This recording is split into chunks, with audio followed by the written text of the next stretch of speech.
strawberries out today. And Lorca, where are you today? I'm in Bozeman, Montana, and we are at a high of 6 right now. We're both cold.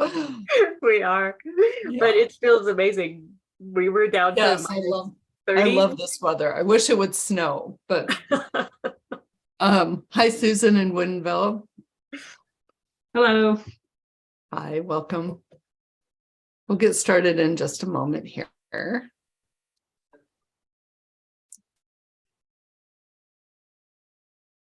Hi, Joanne. Chris, welcome.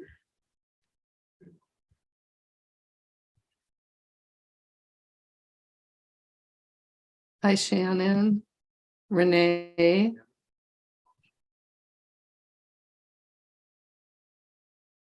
Hi. Good morning, everyone. Well, thank you so much for joining us today. My name is Joni Parsons. I'm co-creator of R11, along with Monica Smith, who's not here today. We created R11 about 6 years ago, just actually in January. And for women to get together to talk about meaningful topics, timely topics, and those that are fun as well. And we also have retreats here in Seattle area and in Washington. This photo is in Sun Valley and then across the globe. We're so glad you're here today. So I'm so excited to welcome one of our favorite speakers, Lorca. Lorca is joining us from Bozeman, Montana, where she says it's 6 degrees. And she's one of our favorite speakers. We talk about things that matter, things that are deep, that resonate within our heart. And we go deeper than most interviews that I've ever had, which is why I've invited her back again and again. Lorca teaches about risk, leadership, buoyancy, and designing from joy. She holds an MA in diplomacy and is on the faculty of human leadership and development at Montana State University. And welcome, Lorca, from your studio in Bozeman. Thank you so much. It was such a delight and joy to sit with her in her studio in October when I visited. And you just cannot believe the essence of her studio and the joy that you feel when you're in it. So I'm so happy to see you sitting there on a cozy Tuesday morning. So we're going to be talking about joy today, and I would love to know why you started, thinking more about joy and expressing yourself through this conversation. What led to your education of joy? Yeah, I started very, very early. I have very early memories of designing for it, of thinking about it, wanting it, and then trying to figure out how to engineer for it, and doing things like setting up music systems with headphones and different kinds of alarm clocks that would wake me up with this perfect moment of music that made me super happy, because I thought, if I'm perfectly happy right when I wake up, that will extend through the whole day, because the opposite I thought was true.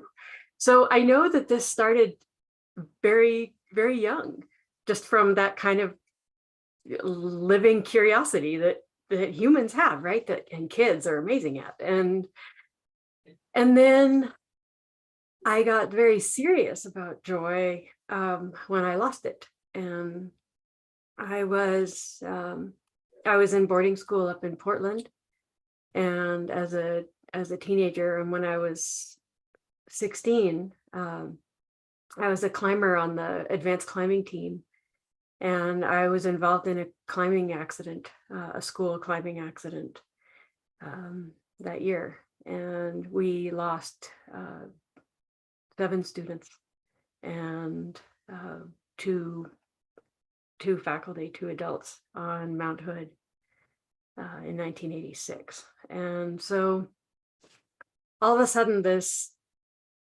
was a huge hole for me. It didn't, I couldn't access it. And it was there was an interesting stage that I went through where at first you just are trying to survive, right, and cope, and then as you move through, and I was beautifully supported by so many people, and we had a really loving community there, and I still wasn't feeling it at that stage, but I wanted it. I wanted it, and so I was actively. I've had my radar up for like, what is it, and how do you feel it, and when do you feel it, and what are the conditions, and who gets to feel it the most, and who never feels it, and why don't they ever feel it? And so that's it. It was not a normal pathway Not at all. for getting So- curious about it, but it did really underscore for me the deeply personal importance of joy. I didn't want to live a life, even when I didn't know whether I would or not, right? No one I knew had ever been through anything at this scale. I didn't know at that time. I had no evidence of whether someone comes back from that, right? Or who they ever get to be, or whether they get to be whole again. And now I know, but at the time I didn't. And so, well, you were so young at that Yeah. point as well. And when you go through trauma, such significant trauma like you did at such a young age, I'm sure you're grasping at just even a little minuscule piece of joy at that point in your life. Yeah. So fast forward now with all of your experience and searching for joy, what is your definition of joy now today? well, my definition of joy right now is experiential. And the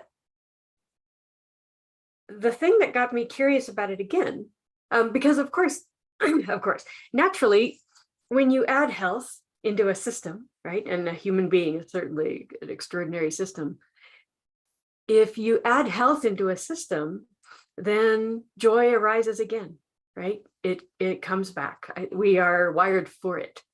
And so I did start experiencing more and more as time went on, as healing happened, as support in the different ways that I needed it through time became available.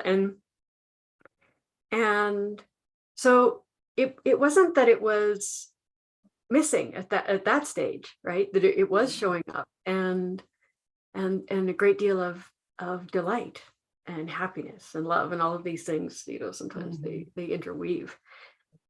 But what got me very curious about it professionally, again, because professionally, I'm all about resilience and about designing for it. And my word resilience means creating yourself as an entity that designs itself for well-being through time. That would be for a human, but it's also possible to apply this to an organization, for example, right? What's a resilient organization? What's an organization that has so much rising up inside it of human energy and life, and well-designed structures, that it can take a hard hit and still have a vitality and an integrity of self that exists so that it persists, right? Mm-hmm. So well-being that persists through time, that returns again and again naturally from the inside, right? Not just only when conditions on the outside are good. And where I got really curious was the more I fed things that fed resilience, which originally was my original personal project, right? I want to be one of the humans who can come back from hard things. Because I couldn't be so, have so much hubris as to believe that just because one bad thing happened to me, no matter how bad, nothing else is going to happen to me, right? Something else could happen. So I want to be a human who is beautifully present, who can be beautifully present then and deal with it as it is, as it comes. And I think that two things started showing up.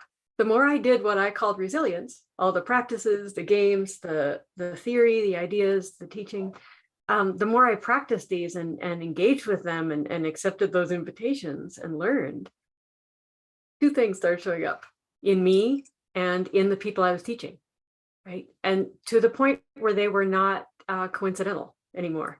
And the first one was leadership. The more I added resilience, the more I found myself in leadership roles and looked to in that way. And as I'm teaching students, right, the more I'm teaching them resilience tools and principles, the more they stepped up into their lives and into their roles and their families and their world, right, and their organizations as leaders, as naturally magnetic, clear humans, very articulate. And so I thought, well, that's really interesting. And so that's to the point where I ended up becoming I teach resilience at the university level. I mean, I teach resilience and leadership at a university level because the things are so connected. So, and the second thing is joy. And, as someone who is working consistently with, well, one with whole organizations, right, which have very clear metrics of profit, say, or impact, or joy is not something on their radar necessarily, right? And then the other group of people I was working with, I've worked with a lot of first responders, for example, or medical people, hospice, people working with death, and people in very high risk situations, educators, frontline people. And the more people I work with, the stronger the connection between joy that I observed and that they reported and their resilience in the face of hard things. And so, and then this was deeply, deeply correlated by my own experience, that the longer I live immersed in being a beautifully resilient human, the more joy I am experiencing spontaneously, the more often it shows up and the longer it lasts. And to the point even where I went and started trying to talk to people, like, who do you talk to? like, you're like, there's a joy doctor. I'll go talk to the joy doctor. Like, I'm experiencing this thing. And there, it turns out there are things in the humans that joy loves. So let's stop right there for just a so moment. That's where I got interested. Yeah, it gets really interesting.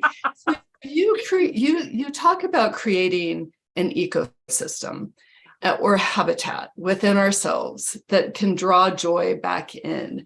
And I think that's such an interesting idea, that we're in charge, that we're able to create this ecosystem. So tell us about what you mean by creating an ecosystem within yourself. Yeah. Well, the good news is that you don't even have to create it, right? That you are it. That's good. Yeah. You already have it. Right. So tell us about that.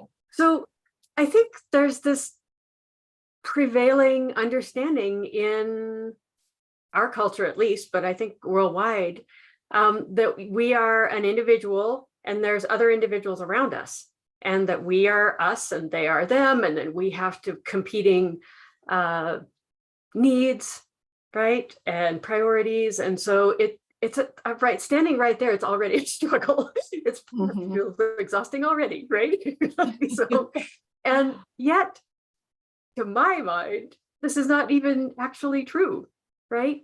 That we are so deeply interwoven with each other and with our environments that the lines that we draw between ourselves and others, I think, are actually very shaky when you actually look at them. And that's on both tactical, sure, tactical, why not?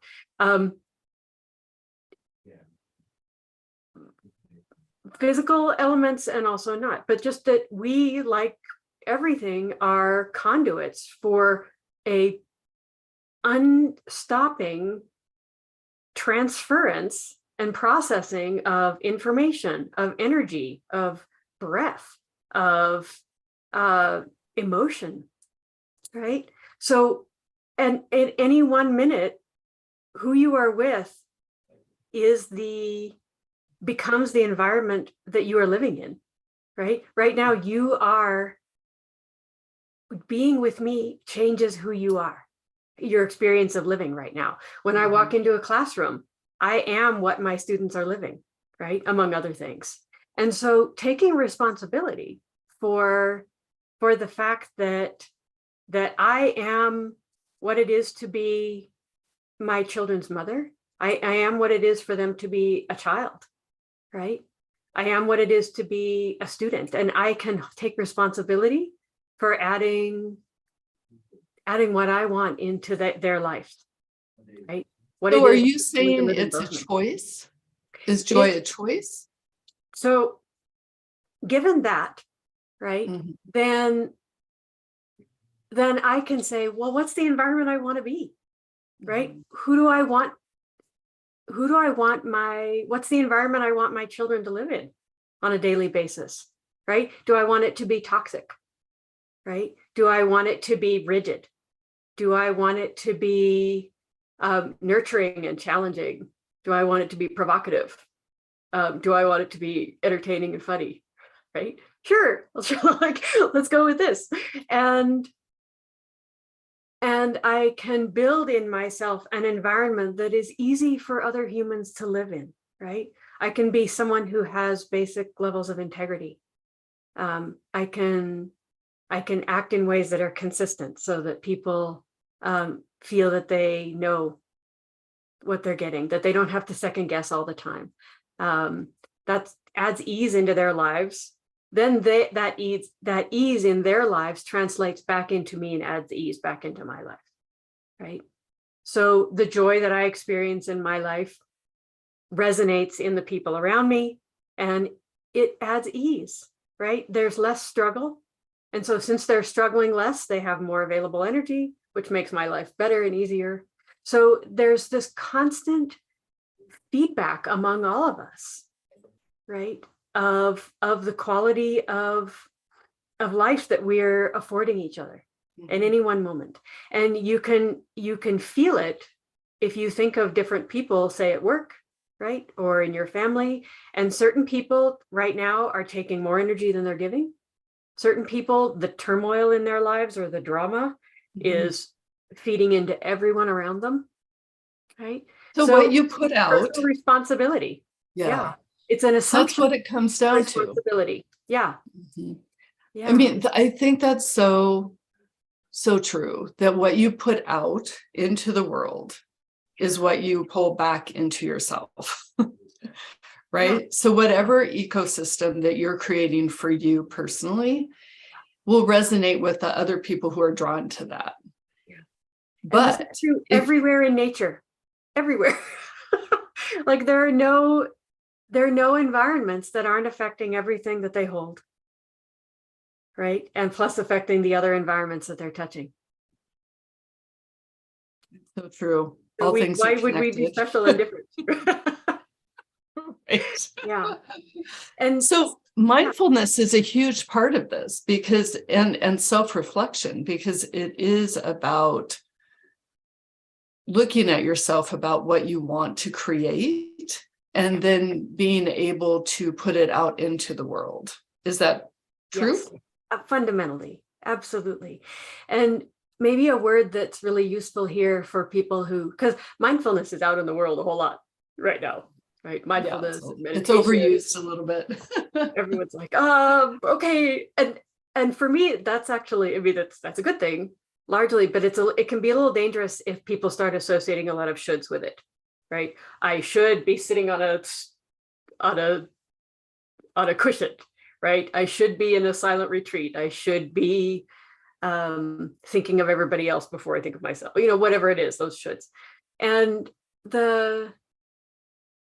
so the word that I love the most for accessibility, well, I guess there's two, but one of them, the first one is curiosity, right?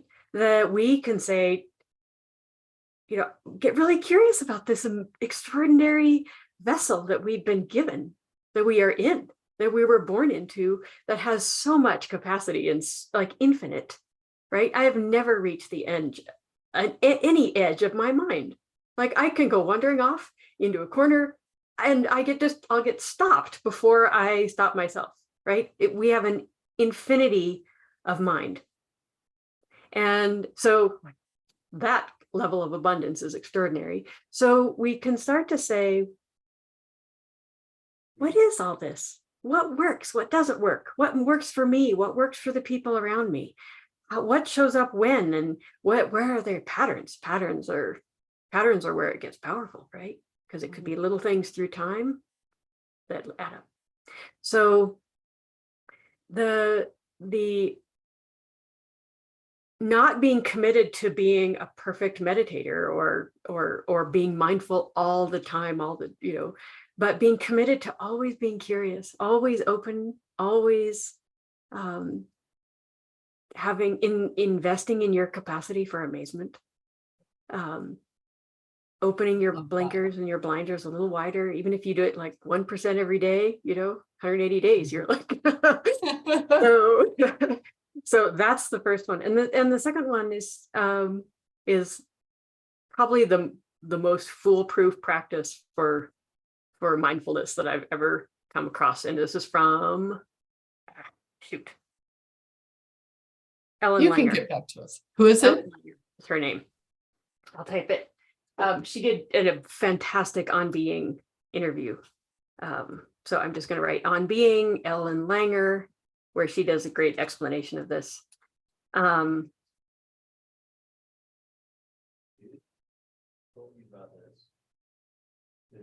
if you don't know On Being interviews, they're amazing. Yeah. So her prescription, which I've given to so many people who, especially people who think they suck at meditating, right? She says, notice new things. It's the one thing that you can't do mindlessly. Notice new things. And you can meditate mindlessly, you can do yoga mindlessly, all of these things. We are amazing. We can do that. But to notice new things, you have to be present, right? And so even just sitting down and saying, I'm going to notice new things as they happen outside my window. I have a window here for 5 minutes. And just tuning in to the slightest shift in the tip of a branch, or a bird that flies through, or maybe snow geese, that are flying by super high on a white sky and I can barely see them. But these long trails of them. And if I stand up after having noticed new things for a few minutes, I have been completely present, and I have exercised that muscle of presence. And not only notice new things outside, you can do the exact same thing inside your own body, right? You can sit down and say, I'm just going to notice new things in my body. Because your body's trying to tell you things all the time. We are so beautifully embodied, and our attention sometimes is turned outward for so long that we lose this immense gift of intimacy and friendship with our own selves, right? And with a being that doesn't lie, right? Like very often we can come to a big realization and our body will say, yeah, I've been trying to tell you for a long time. For a long time. Yeah, our body is very wise. It really is. Yeah. So even just sitting and noticing, that my index finger, my index finger, the fingertip is colder than the rest of my fingertips, right? And I can feel the fleece, the sheep fleece under my leg, and the floor that's probably about the same temperature. Anyway, like that's all noticing. Or I could notice my heart, or notice what emotions come through, notice new things. That's it. So joy is all around us. It's just being open to finding it. Is that what you're saying? Yes. Yeah. And so mindfulness would be the first thing, right? Someone who is completely uncurious, unpresent, is, I'm not saying they'll never experience joy, right? But they're more likely to have their joy come from outside circumstances, which is less predictable, right? You may or may not get those circumstances. Whereas if you develop yourself as someone who has a wellspring of joy that rises up inside you persistently, that's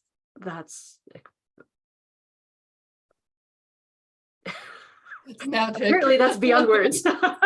It's magic. So, Lorca, I think this would be a really good time for the 2 little exercises that you have that we can just do in the chat. And we would love for you to play with us. Okay. So go ahead. So I'll go ahead and write them, actually.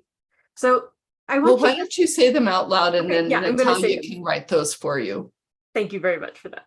Yes.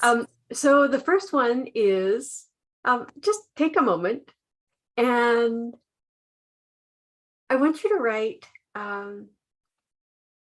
finish this phrase, okay? Just write, I will be so joyful when. And you can write down one thing, and then if you finish one thing, write down more things, right? Like, when do you really think you're going to be joyful? So please go ahead and write in the chat if you wouldn't mind sharing. That would be lovely. And I'll read those as people write. What are some of the things that you've heard in the past, Lorca, that they say here? I will be so joyful when I get a new job or a new house, or Yeah. I will be joyful when I move to Maine and can walk the beach every day. Thank you, Anne. Amy. Someone said it happens often to get outside today. Lynn, thank you. That's lovely. And when I can. The question right now is future oriented. Like, I will be. What do you think? I am on my Where do you next think walk your and see joy- the small, beautiful things around. Yeah.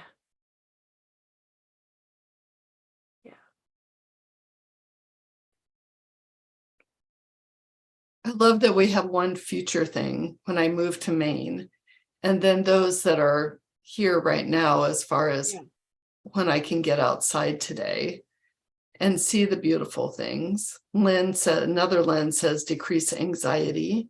Yeah, sure. Yeah. Or, when my broken arm heals and I can get back on the ski hill, or when I graduate from high school, right? I'll be so happy. Or And I can relate to what you said about when you release your tension in your jaw muscles. I've been having those problems too. Jerry says, get together with my friends. Yeah. Susan, successfully balance my need with supporting loved ones. Yeah. Those are all beautiful. Thank you so much for sharing. It's nice to see what we have in our audience today. Yeah. And then the second one is, and just take a moment, and because there are things that you wrote down and shared with us, but also I want you to hold present the ones that maybe that you couldn't share, right? For the purposes of why we're here, right? There are things that we can't share that are relevant. So just hold all of them together, right? Honor those. Yeah. And so the second thing, then go ahead and finish this sentence, which is, I felt the deepest joy when, like, going back in your own history, right? What are the moments that completely stand out? I love this question so much. I felt the deepest joy when. Yeah. And I would really encourage you to go back and even elaborate on both these questions more after we're done.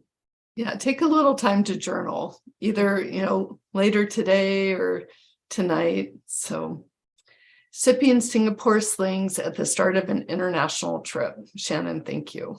That sounds fun. Yeah. And it might even help right now.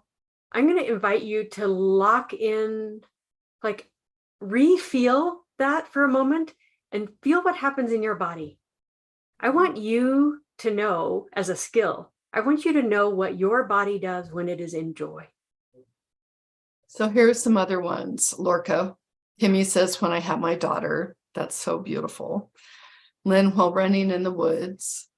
Connecting with a group of friends of 30 plus years. When I spend time with good friends. Divya, I felt the deepest joy when I was on a hike with my daughter. Yeah. And Jennifer, when I awake in Hawaii without anything to do on my to-do list and a whole day to enjoy that feeling. I love that too. It's few and far between. And so much about my family and my children. Yeah. Yeah. And, you know, I would say because I'm here in Winthrop and Mazama in the snow, for me, one of my most joyful moments in life is to be here in this special place in the world and to enjoy the incredible beauty that I see all around me. And it brings me joy every single time. It's a long drive from Seattle. And there's this one point on the drive where I'm just like, I am so overwhelmed with joy that we're almost here and about to experience this beauty again, that it just brings me back to so many years and just that pure moment of joy. So I love sharing that. Joanne says, when I am riding my horse. And Susan, when I adventure in nature with others that share that love. Same, Susan. Yeah. Very much. Yeah. So, I mean, this is beautiful, right? And I think even just as you read those and we're all listening to them or reading them, we all felt or remembered even more moments, right? Like, oh, and I forgot about that one time, you know? And I mean, this particular exercise should be happening a lot. All the time. Right? And then lives should be organized around these things, right? These are not, these things inform and shape who you are. And beyond that, they inform and shape your capacity to give. Because we are designed to give. We want to give out into the world. We want to give ideas and support and healing and raising and inventing and building. I mean, we, in all of these different ways, we want to be out there and I think Lorca right now is a really good point to talk about. And Laura just mentioned this, and this was the next question or the next thing that I was going to say is that one beautiful thing that's in this list here is it's not those major big things in life that bring you joy, like buying the new house or going on. I mean, there's times when you go on the trip and it's amazing. But like Divya said here, like when I'm reading a book with my retriever beside me. And Laura says, but lately I find joy in the small everyday things. And this seems to make joy more easy to find over time. Yeah. And I've been finding that too, is that it's not these huge, immense things that happen in life, but it's, you know, being with my partner and enjoying a lovely meal or going out and throwing the ball for the dogs and just seeing their immense joy brings me immense joy. Yeah. And so it is those small moments. So let's talk about that a little bit. I'd like to throw some words out there. And I think there's two ways, you know, if we treat joy as a wild creature in the environment that we are, it's not a tame creature, right? I am surrounded here by a small farm and I have a lot of tame creatures and then I have a lot of wild creatures right past them. And then they interact with each other, okay? So we could think of the tame creatures of the environment that we are, the ecosystem we are, as the things that we have some control over, right? That we can influence predictably, that they're going to be around tomorrow and today, right? So that might be where I place something like certain kinds of comfort, right? That I, you know, maybe even something that like I don't know, there's a lot of hammocks. There are a lot of nooks here on our farm where you can just go and curl up, right? And so that's a certain kind of pleasure that that's predictable, right? And I can be comfortable, I can be supported, I can be outside, all of these things matter. Joy, though, is more magical and more intense when we experience it, right? Than just being comfortable. It's not just about circumstances, right? It's about circumstances that aren't getting in the way, and inner self that isn't getting in the way, met with inner life bubbling up, and sometimes being met by extraordinariness on the outside, right? And the attention, coming back to that mindfulness, the attention to where it all meets, that we are this intersection, right? And right in that moment, all of a sudden, joy is like a fox or something that has come wandering through, and I happen to be outside, and I happen to be being quiet and not moving too rapidly, right? And he happens to be just hungry enough to be curious enough to come in a place where there are dogs, but there are also chickens. And he's just kind of like scoping stuff out. And all of a sudden, we have this moment where we come across each other and we're about 6 feet apart. Partly chance, partly structure, partly who I am and who I am being in that moment, and partly qualities built into him. And we have this moment and our eyes can meet. And there's nothing happening. It's not confrontational, and it's not it's just like all of a sudden it's there, and it's just this spark, right? So we can start to ask ourselves, is the environment that I am conducive to visits by wild creatures, right? Is who I am something that they like? So then we need to know a couple things. One is, what don't they like? Right? We need to know for each species of joy, what is going to scare them away, right? And so, and then once we start to get a sense of those things, we can also ask, what do I have in myself that is invested in keeping things that would scare away wild animals? So I might say, oh, I have a studio up here that does ironwork, and so I make really loud noises, and so animals just don't come, and I'm invested in that ironwork, and so it's just the way it works. But if I am invested in joy, then I start to make shifts in my life that make me more and more conducive towards having these wild visits, right? More and more moments of magic that last longer each time, right? And until my life is predictable in its visits of joy. And it is entirely learnable. It's entirely doable. So if we look at a few things that scare away joy, right? That'd be very useful to know. One of them is drama. Drama is so fun, right? We love it. It's so seductive.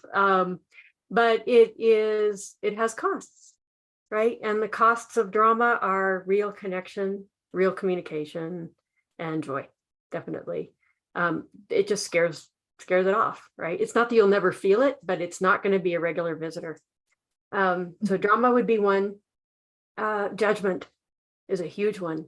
Being judgy, right? Judging as a habit, right, is one. And this is equally true of the people around you. If you are persistently around people who are judging you, you feel it. Like, you just, as I say it right now, imagine being with someone who's kind of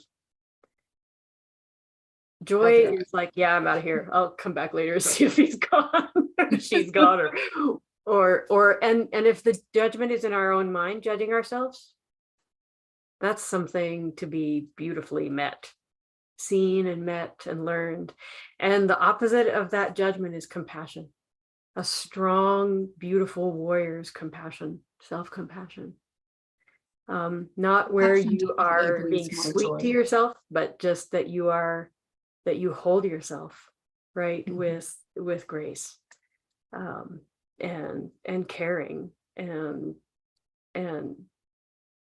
and forgiveness, and you be an amazing, mentor and lover to yourself. And what is the third thing that can scare away joy? Sure. Let's say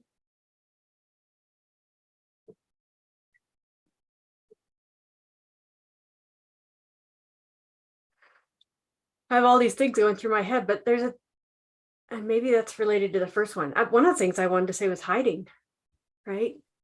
That if we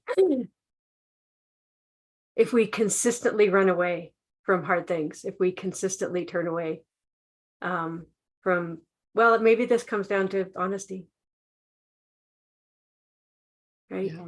That when we can be honest with ourselves, when we can speak truth, when we can say what is true for me right now is, right? Without needing to plant a flag or anything, but say, you know what, this is true for me, then the door opens for us to step through into a whole new place.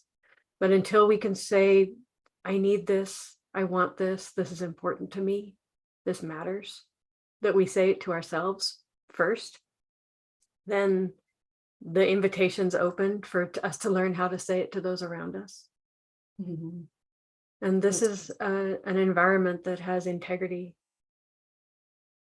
and a great deal of beauty and a lot of ease, because drama is expensive and costs a lot in money and time. And Yeah, you don't need any drama in your life. That is for sure. We all have it. But I think one of the things that I'm learning from you, Lorca, is that bringing in presence and being aware is one of the greatest opportunities for joy, because finding that in the small moments is really where it's at. And the joy is around you every day. It's acknowledging it. It's being curious about it and being open to it. yeah. If we were looking at some of the things that I heard you say, and knowing that there's a whole nother realm of things that were not said as well, right? So those were things to, to like, when you start noticing yourself heading into them, like just veer off. Think a little different, right? And every time we veer a little, we're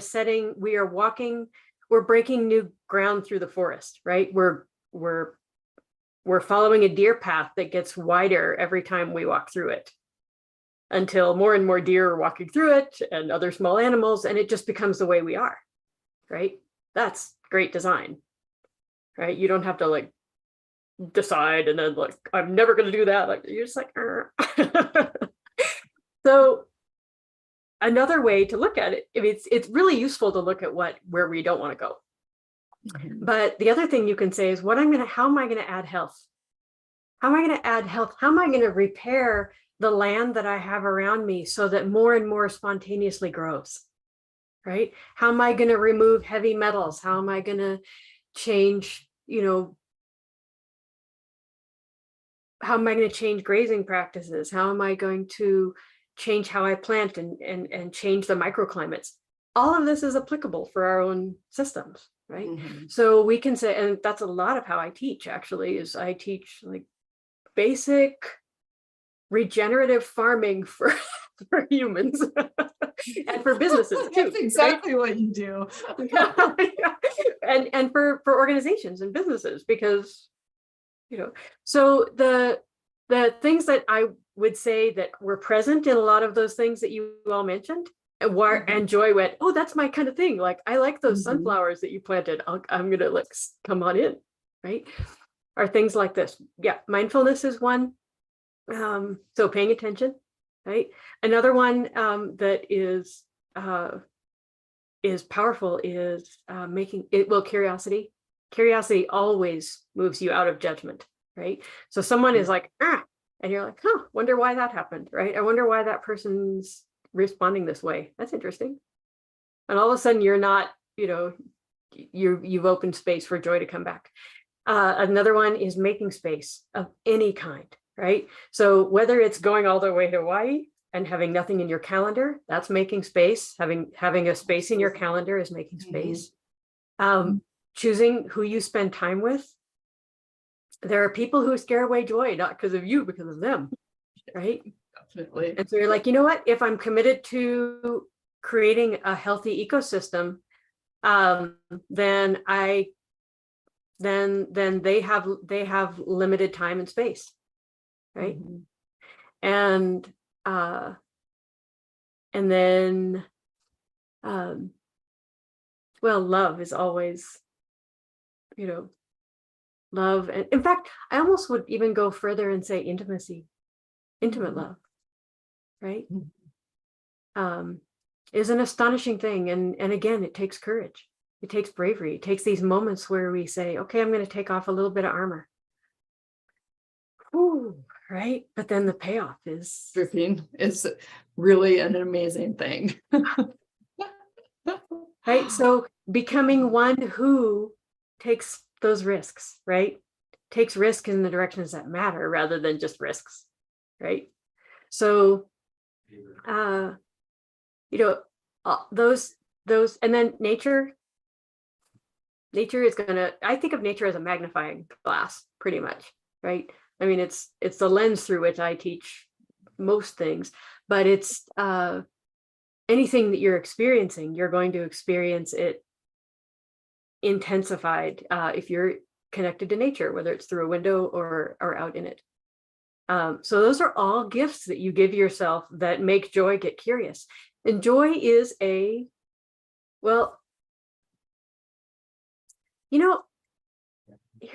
here's an interesting thing to say. And this is something that I completely believe. And it's kind of a weird, again, it's an interesting conversation to start having in the context of the business world, right? In the corporate world, especially.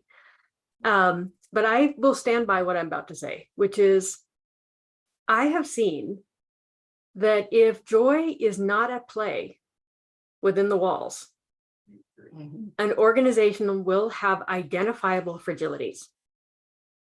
That joy is an indicator species of resilience. And so if we take this as true and test for it, right, that you can say, you know what?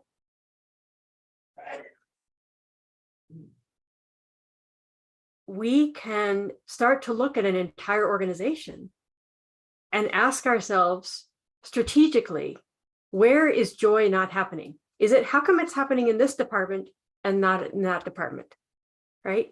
How come there are humans who are persistently living it, and it may actually have nothing to do with work, right? Maybe someone is madly in love and has been for 40 years. Maybe someone is a bluegrass musician and it's just bubbling inside him all the time and no one ever even knows, right? But when he goes to work, it doesn't get killed, right? That there's space for him to be that human. And there are places where there is no space, right? And they are inherently fragile. So not in the sense that they're not going to persist through decades, because obviously they do. But if something goes wrong, right, it's going to crack. Like more is going to crack than just the thing that goes wrong. The whole things are going to fall apart because the system is not, it's an indicator that there are other problems in the system that make them non-resilient. And this connection is so visible to me. But that's even true individually. Absolutely, it's true individually. so let's bring it back to the person. And nationally, right? Nations. It's true for nations. Absolutely. Well, yeah, we can see that right now, right? But let's bring it back down to the person. Yeah. And that's so true that even, if you have a partner that's not resonating on the same level as you are, or your friends, or whatever your home life, if you're living by yourself, but you're not in the right environment, all of those can relate back to joy and how you're feeling. Like Natalia, who's on our team, asked specifically, like, what if you're not in the right mood for joy? Now what do you do? Yeah. Can you bring it back? I mean, let's talk about that a little bit, like negative space or negative negativity with a partner, or not even just negativity, but maybe we're just off, we're not in the flow. Like, Yeah. how do we come back? This is actually the really good news, right? So here's the thing. Something external to you, something that's circumstantial, is not in your control. And the way you know if it's in your control or not is you ask yourself the question, can I guarantee the outcome? And if you cannot guarantee the outcome, it's not in your control. Can I make this other person be in a good mood? Can I guarantee the outcome that he's going to be in a good mood? It's not in my control. So actually, on some level, that's not my job. Right? Mm-hmm. That's like me trying to guarantee weather. Like, I'm going to go out, am I going to make it not rain today? That's throwing myself at an impossible task. So the question then, the good news is that we can continually return to what is beautifully in our own control, which is largely here, right? And I, over time, but you can also do this short term, I hold the most powerful safe, right? As in, if my joy is grounded in a human or a job or the fact that I live in Montana or whatever, all of that can get taken away. That's a fragility, right? If my joy is grounded in an external. If I invent myself as someone whose curiosity, someone who consistently builds space into her life so that things have a chance to move, right? Mm-hmm. Anything too tightly packed is fragile because it's like a pipe with rods going down the center. And if you wrap on the outside of a tightly packed pipe, it'll crack the pipe and the cracks will go all the way through those rods, right? Mm-hmm. But if you loosely pack, you take a few of those rods out and make some space, then you can crack the pipe and all the rods will still be strong. I want to be that. And in many ways, I am that, right?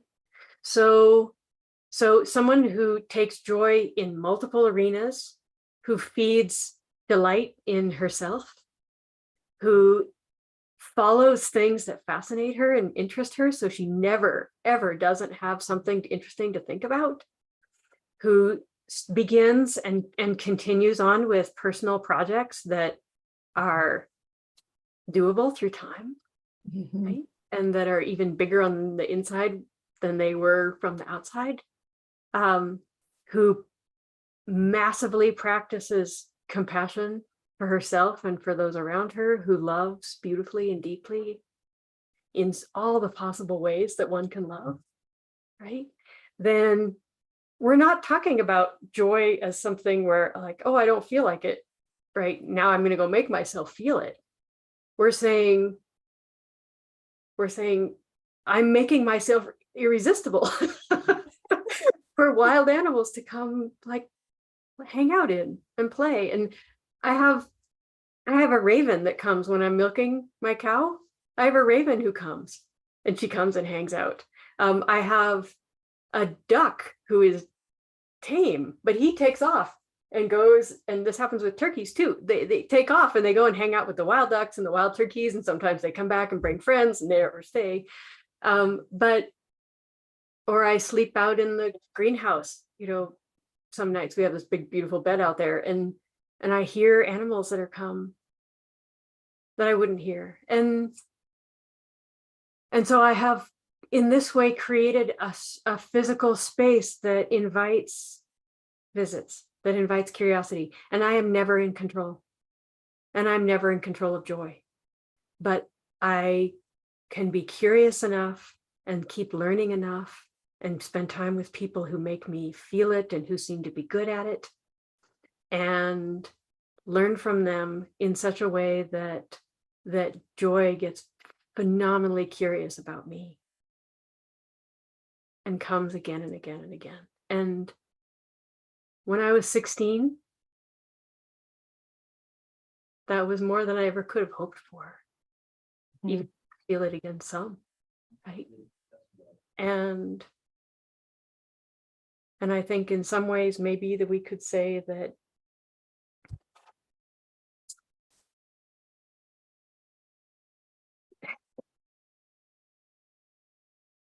that we're looking at, I think maybe I call resilience, I call what I do and teach resilience because it's tame enough,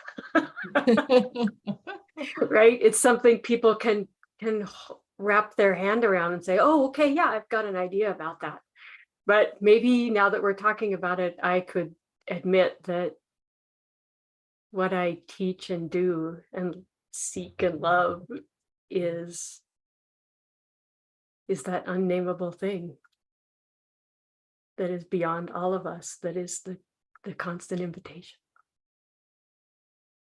Lorca, that was absolutely a beautiful way to end this conversation.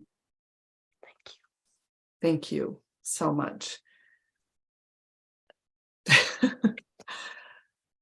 The reason why I have Lorca on multiple times is because she touches my heart at the deepest level, and that she draws the connection to nature. Now I'm going to cry. That I've never been able to find in somebody else that has the deepest connection that I feel to nature and pulls that back into how we live our life. So thank you so much. It's always such a gift to have you on. I love my time with you. Okay. So it just, if you'd like to spend more time with us and Lorca specifically, we are going to have a retreat in March. And if you want to be touched at the deepest level, I would love for you to join us and to be able to spend time with Lorca. It's really an amazing gift. Obviously, it makes me cry every single time I talk to her. So thank you so much for joining us today. I hope this started your day off like it started mine. And check out rebel11.com for future upcoming events, and we'll see you soon. Thank you so much for joining us. Have a great day, everybody. Be well. Thank you, Lorca. I'll talk to you soon.